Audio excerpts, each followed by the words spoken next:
Alright, what's up? How's it going here? Uh, I'm here with my second, truly third video, but I can get into that later. And I really appreciate the constructive feedback that I've gotten since my last video. How much of it I will take into account, we will see in time, and I will definitely try to make a video to address whatever criticism I've received, but right now we're going to do some more reaction and critical analysis. And what we have here is a painting called Militia Company of District 2 under the command of Captain Frans Banninck Cocq, or the shooting company of Frans Banninck Cocq and William von Rietenberg, something among those lines. And it's most commonly known, and if you already recognize the painting, you know it as The Night Watch, I believe. And this is from 1642, and it's by Rembrandt von Rijn. And that's a lot of details to take in, but we're moving very slowly. We have to get going on this analysis. And fortunately, this time the image is much higher quality, so I can zoom in okay, it's going to take a little while, but I can zoom in very far. And I suppose this is as good a place to start off the analysis as any. Alright, so what we have here is a man wearing a hat. That hat has a feather or two on it. I'm not I can't tell. It's not that that's irrelevant. And we see this man, he's not looking right at the painter, and he has a bit of a funky mustache. And this, I'm not sure, this might not have been the best place to zoom in on, but you can also see here, this is a detail we might not have noticed from just being all the way zoomed out. Here we see a little guy peeking out from behind another man's shoulder, but let's zoom back out, because it's a lot to take in. And of course, yeah, we could hardly see that guy from out here. But we look at the painting in its entirety, and it's very dark back here, but it gets very bright up in the front, although this man's practically wearing pitch black clothes. But you see on the outer rims, it's rather dark, but with a little patches of light, and we can talk about that. We can talk about her, and this guy's wearing a bit of a bright thing. And let's start in the front. These must be Frans Banninck Cocq and William. I'm not sure which is which, but that's pretty much irrelevant. But because we're doing a painting analysis. Sorry. Oh my. Alright, this is gonna be a problem zooming in like this, but no matter. This'll do. Okay, so we see here he looks rather confused. I mean, I know it's a painting, so if he actually painted this, they would have all had been standing there for a very long time.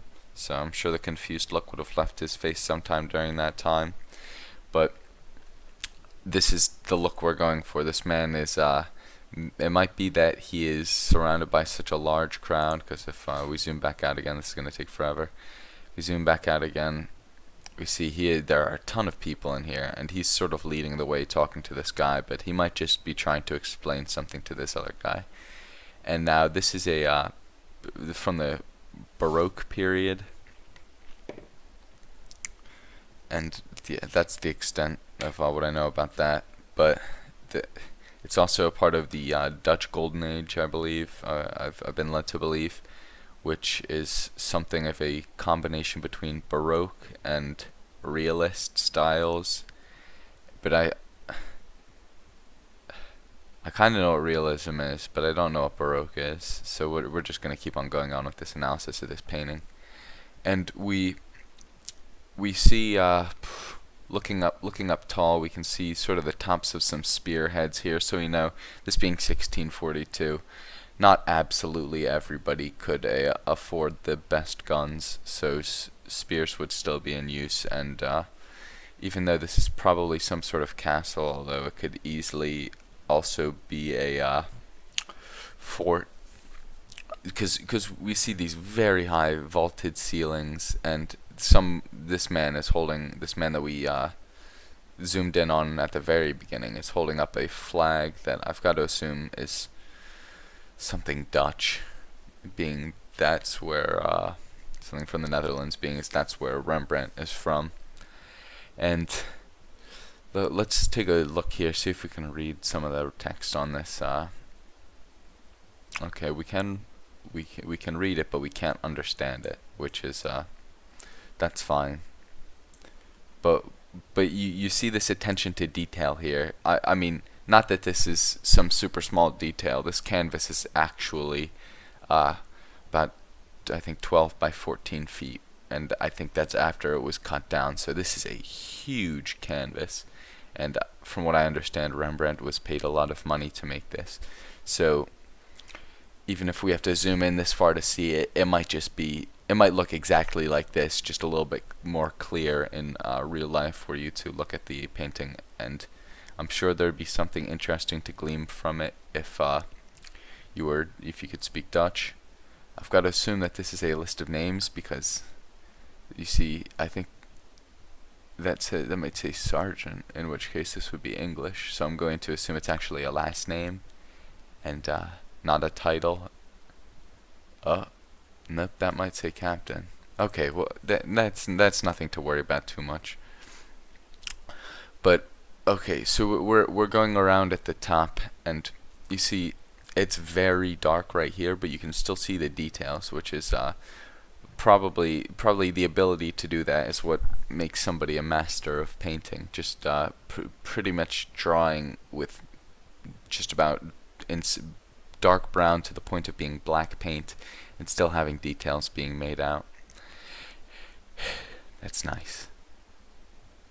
And we see there are a lot of details on these walls, even though the walls are in no way the focus of the painting, and they are pretty bare, but you can see a lot of stroke techniques. I'll zoom in again. I know this zooming in is being a very big pain, but okay, here's a gorgeous look at what I was talking about, exactly what I was talking about. Oh, and we can see there's this is supposed to be nothing. This shouldn't even catch your eye, but you can see this brushstroke right here. It's gorgeous. It looks so natural. I mean, when you zoom in on it, you can tell that it's paint, but from a distance, it's like, well, if it was just one wall of the entire same color, somehow that would look unnatural, even though that's how walls look in real life. But then in a painting, once you see these strokes, it's that's how you know it's a masterpiece, other than the actually looking at it and just knowing because it looks good. Okay, so I've been wasting a lot of time here. I've been dilly-dallying around. I'm gonna take a quick think. What is there to talk about? Okay, here, this drummer man. We see him. He's just sort of out of frame. He's looking a bit stern, hitting on his drums, even though he's inside, which might make a bit of a ruckus. But different times. We see a dog right here. This dog is just given that this is a shooting company, maybe they were shooting animals of some sorts, and this dog functions as a hound. We see these men are dressed up very fine. I know this is less of an abstract painting, so there's not as much to read into, but I still feel like analysis is important, criticism and reacting to this painting as I see it. And we see this man has a very I personally find that to be stereotypically like very old, end of medieval ages, going on to the period that follows the medieval ages, maybe even a bit Dutch. I don't want to make any generalizations here, but that's sort of the almost Puritan, maybe. It's sort of the associations that collar draws with me. This guy looks like he's having a miserable time, which makes sense because this is a shooting company, and he's holding a spear, which probably means he's not important enough to have a gun. And we go on to these guys who are